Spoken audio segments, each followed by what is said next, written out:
Okay, so I want you to look at these two images. On the right is New York. Buildings cover entire blocks. They sit flush against white streets, parks, plazas, open space, but it's public. Connected, walkable, quite nice. On the left is Mumbai. Buildings stand apart, alone, there's space everywhere, thin strips along compound walls, but none of it connects to anything. It's fragmented, scattered, dead. Now, I want to show you the same two images with the land color coded. So researchers at CEPT University did this, okay? And once you see it, you cannot unsee it. Just focus on the red here. Red is land nobody can use. Not the public because it's private property, not the owner because building regulations say you cannot build on it. It's just empty land that sits there. Weeds, rubble, a parked scooter, maybe even a broken plastic chair. Indian building rules require most buildings to leave margins on all four sides. Front, back, two sides. The building has to stand free inside its plot. Those margins have to stay empty. Now let's do one thing, okay? Let's multiply all this empty land by every building in every neighborhood in every city, then zoom out. This is where all the red you see comes from. In the Mumbai sample, they measured over 50% of the land is red, more than half private open space that serves nobody. Streets and parks, the space that actually makes the city function, about 26% in Mumbai, and in Ahmedabad, just 16%. In the comparable New York sample, streets and parks get 45%. They measured Delhi, Chennai, Ahmedabad, same pattern. Every Indian city, half of our urban land is trapped in strips that literally serve no one. And this needs to change. Countries like Cambodia, Ethiopia, and many more had similar problems, but they managed to solve it. Our GDP is $4 trillion. We have a space program, we literally landed on the moon, but our cities, the places where we actually live, have no footpaths, no parks, open sewers, and traffic that moves slower than I can walk. If so many of these problems have been solved by countries with less money than us, less engineering talent than us, less everything than us, then why are we still stuck? That is the question we'll be investigating in the next 25 minutes.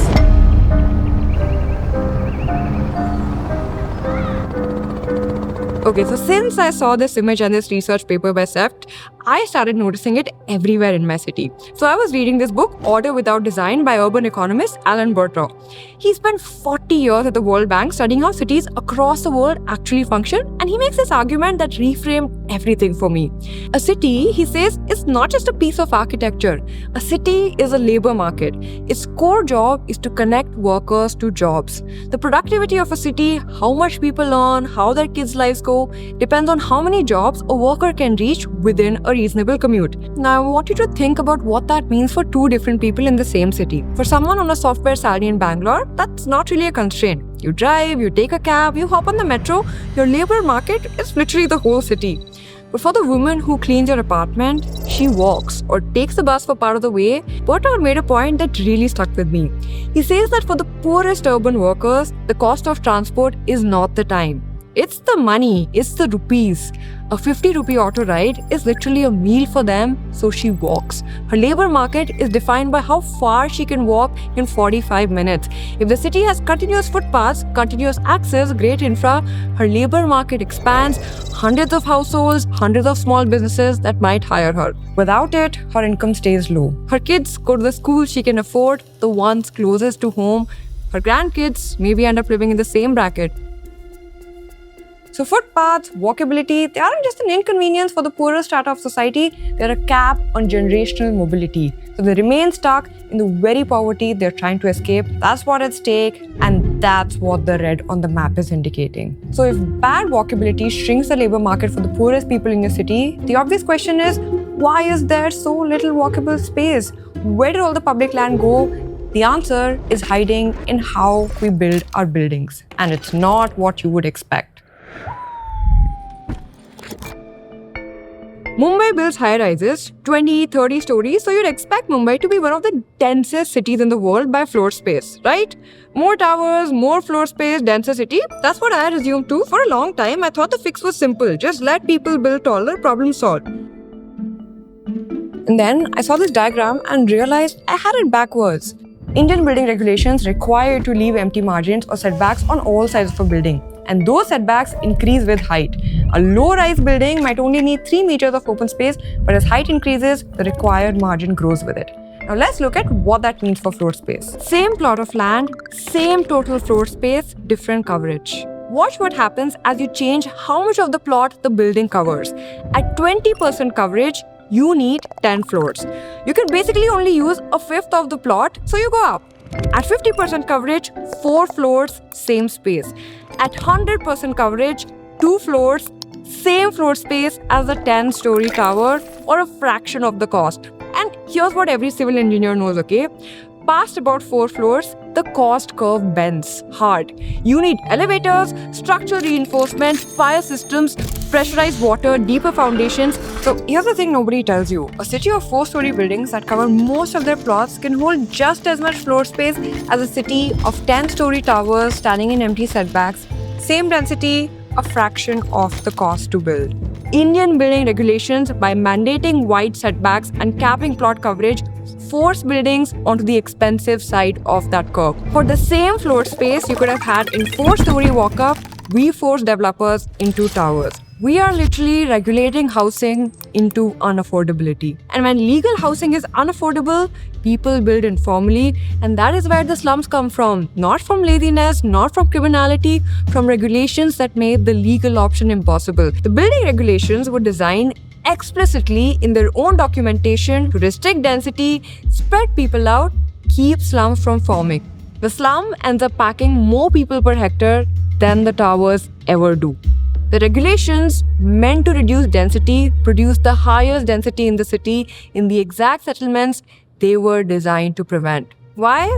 The poor cannot afford to build upward, so they are stuck at ground level, single story.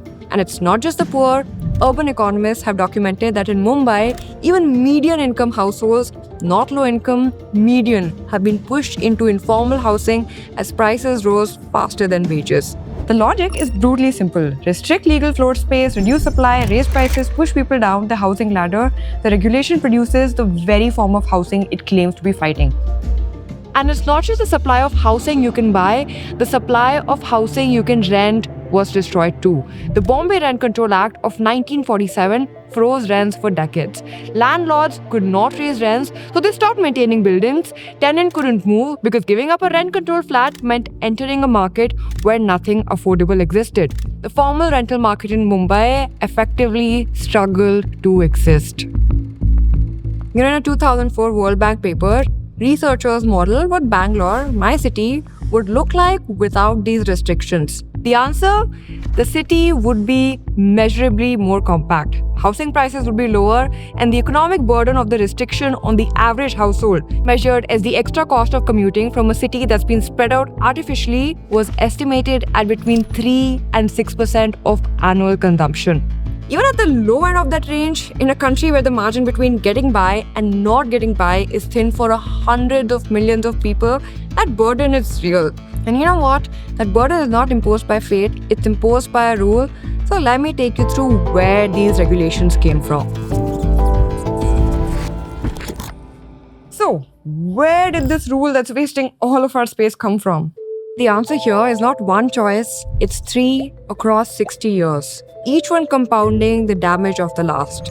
Let's go to 1898. The bubonic plague hits Bombay, tens of thousands of people die. By some estimates, around 6% of the city's population over the years of the outbreak.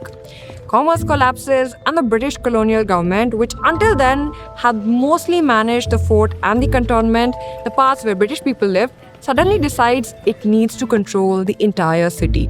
The tool is called the Bombay Improvement Trust, an agency with sweeping powers: demolish slums, lay new streets, regulate construction, acquire land. And the design choice that mattered more than any single rule inside it, the trust operates outside the elected municipal corporation. The city already had one with Indian representation. The British specifically did not want the corporation making planning decisions. They said it openly in their own records: urban planning is too important to be left to the people who live in the city. This model spreads: Calcutta, Lucknow, Kanpur, Delhi, Bangalore. Every major city gets an improvement trust. And then 1947 happens. These trusts don't disappear, they just change their names. DDA in Delhi, BDA in Bangalore, MMRDA in Mumbai, same institutional DNA, state-controlled bureaucracies. Answerable to the state government, no accountability to the elected city government, no accountability to you. The entity that plans your city was designed from its first day of operation to work without your consent. And 78 years after independence, it still does. Now let's look at Decision 2, 1956. The Indian government adopts an industrial location policy. Through a series of policies starting in 1956 and tightened over the following decades, new manufacturing was banned in cities over 500,000 people. Industries were banned from locating within 50 kilometers of cities over 2.5 million. The stated goal: develop backward areas, reduce regional imbalance.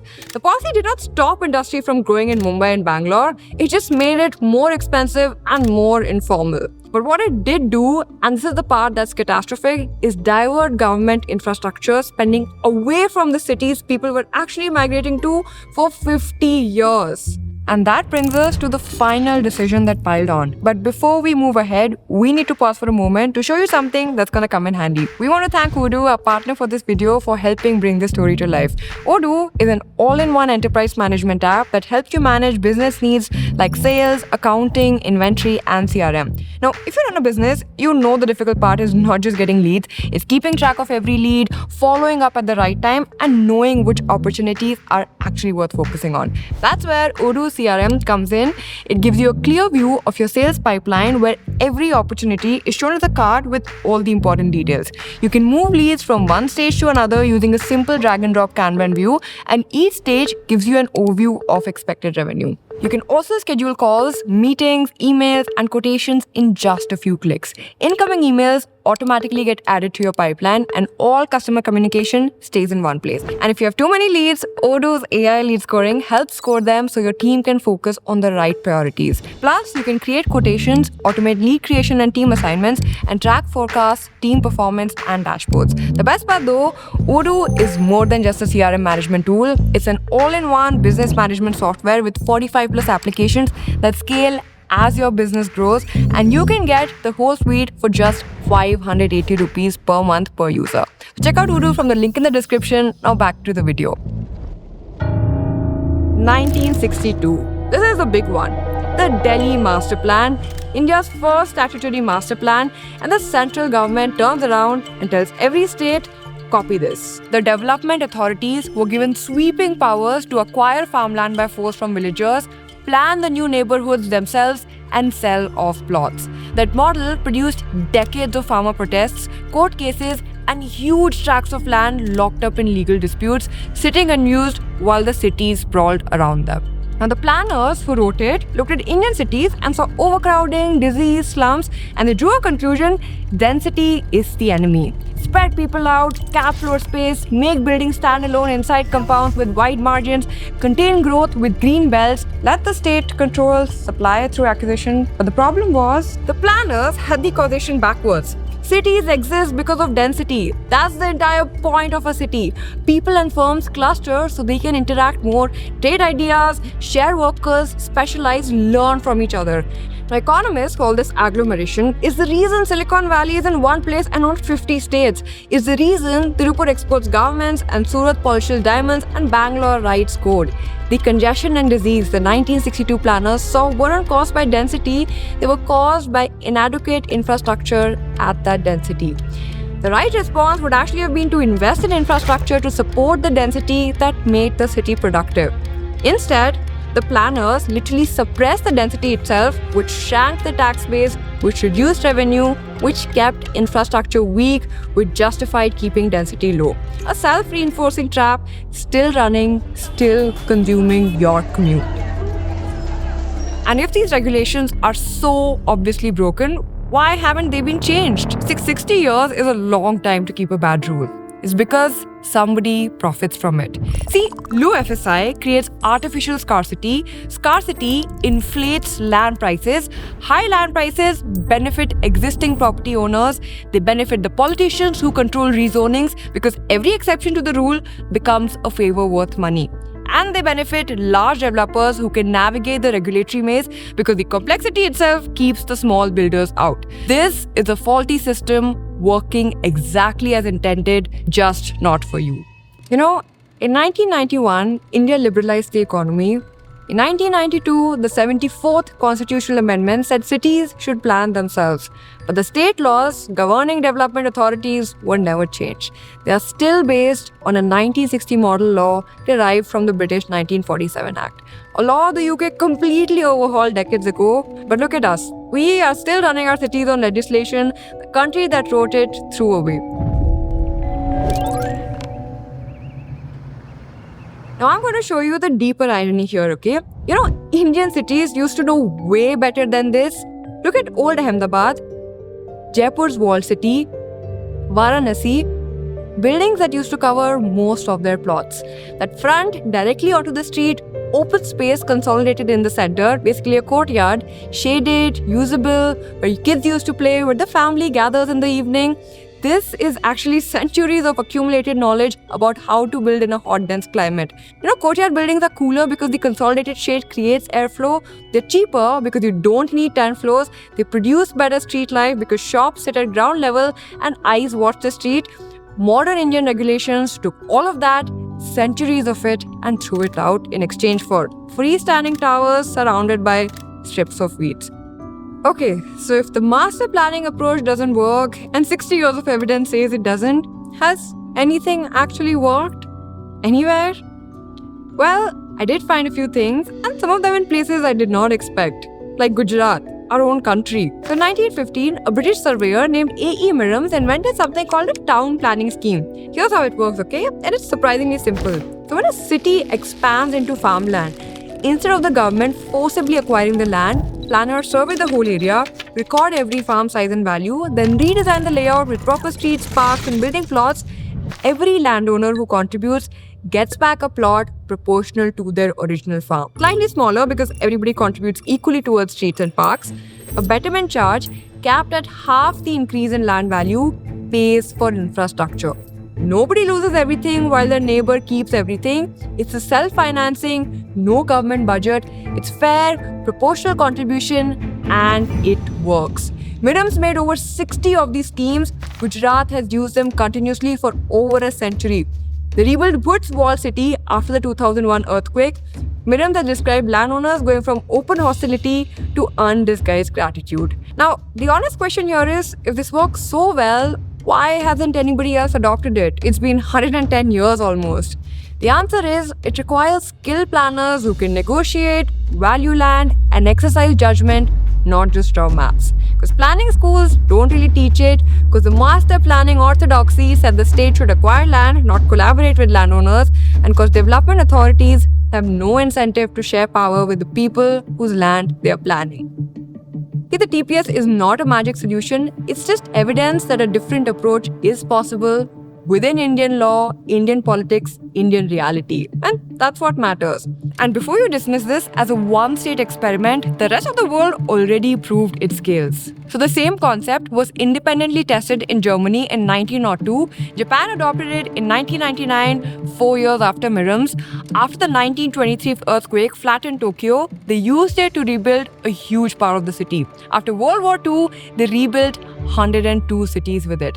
30% of all urban land in Japan was built through land adjustment. South Korea used the same mechanism for 40% of Seoul, including all of Gangnam. The most famous neighborhood in Asia was built on the same idea Gujarat has been using for a century. And in 110 years, no other Indian state has properly executed it. But I also want to be honest with you about something. Gujarat's town planning scheme, while genuinely transformative, only solves one specific part of the problem. It tells you how to create streets and parks and public infrastructure fairly on the outskirts of a city that's growing into farmland. It doesn't directly fix the regulations that make buildings stand apart in the first place. It doesn't fix the governance problem. Those need their own solutions. We need to fix the regulations themselves. We need to scrap the mandatory setback on all sides model and replace it with rules that actually match how Indians live. We need to fix the governance. Tokyo's metropolitan government has a budget comparable to the national budget of a mid-sized European country. One elected governor has real authority over police, fire, transport, education, and planning for the entire metro region. Compare that to any Indian city where a one-year mayor with no executive power is expected to coordinate 8 or 9 overlapping agencies, none of whom answer to each other. When E. Sridharan was asked how the Delhi Metro was delivered on time, one of the few Indian infrastructure projects that actually was, he said the single biggest factor was having one authority for all clearances. He literally made it a condition of taking the job, and it worked. And then nobody generalized the lesson. Phnom Penh's water utility was completely transformed in 15 years by one empowered director, Ik Son Chan, from 72% water loss to 6%. And here's an Indian story with the exact same lesson. So in 1994, Surat was hit by a pneumonic plague outbreak. International media called it one of the dirtiest cities in India. More than 300,000 people fled in 2 days. The municipal commissioner, S.R. Rao, used the crisis as a mandate. He cracked down on illegal dumping, reformed waste management, enforced building codes, cleaned up drainage. Within 18 months, Surat went from international embarrassment to winning national cleanliness awards. It's the same people, same state, different governance, different outcome. The Bombay Plague of 1898 created the Improvement Trust, a body designed to control the city without its citizens. The Surat Plague of 1994 created a reformed municipal government that worked with them. 2 plagues, 100 years apart. We know which model works. So, 3 problems, 3 fixes. Public land through TPS, building form through regulatory reform, governance through empowered city governments with real authority. See, none of these are silver bullets. All will have their own criticism, but what they show is that these problems have been solved before somewhere and that solutions exist. 70% of the urban infrastructure India will need by 2047 has not been built yet. Our urban population is heading toward 950 million by 2050. Most of the buildings, streets, parks, and pipes that will serve these people do not exist yet. Which means the choices we make now about planning philosophy, about building regulations, about who has the authority to shape our cities will determine whether the next 500 million urban Indians live in cities worth living in or in bigger, shinier versions of the same broken system. Those regulations were written by people. They can also be rewritten by people. Everything I've shared with you today is the research we could find. I'm sure there's a lot more to it. But what I can do best is start a conversation with you. Hopefully, that's going to contribute to the sparks that eventually light up the change that I know every single one of us deserves. You know what? Maybe one day some of us will actually get the chance to build something. A neighborhood, a district, maybe even a small city. And if we did, if we actually got a shot at it, what would a city look like if you designed it knowing everything we talked about? The land use, the street networks, the governance, the mistake everyone else already made. I think that might be worth exploring. Okay, before we wrap up this video, there is something I've been wanting to share with you guys for a while now. So at EOS, we've spent the last 3 years building content. And across all the channels we run, for ourselves and for brands, we are now past 1 billion English views a month, with creators in our network sitting at over 9 million followers combined. And somewhere along the way, we started noticing something. The people who understood how content actually works, not just the tools, but the thinking behind it, they were honestly building something that's very hard to replicate. So we decided to do something about this. There's a program that's come out of the EOS ecosystem called Gen Z. It's a 5-month program, part training, part doing, part being around people who are actively in this space. You learn from creators who actually build things here, and then you spend the last couple of months making content for real with actual support. Now, it is not for everybody, it's small, it's selective, and it starts in July. If you're somebody who's been sitting on the idea of building something as a creator, this is probably the most honest way to get started. I'm putting the link in description. If you're keen, do check it out.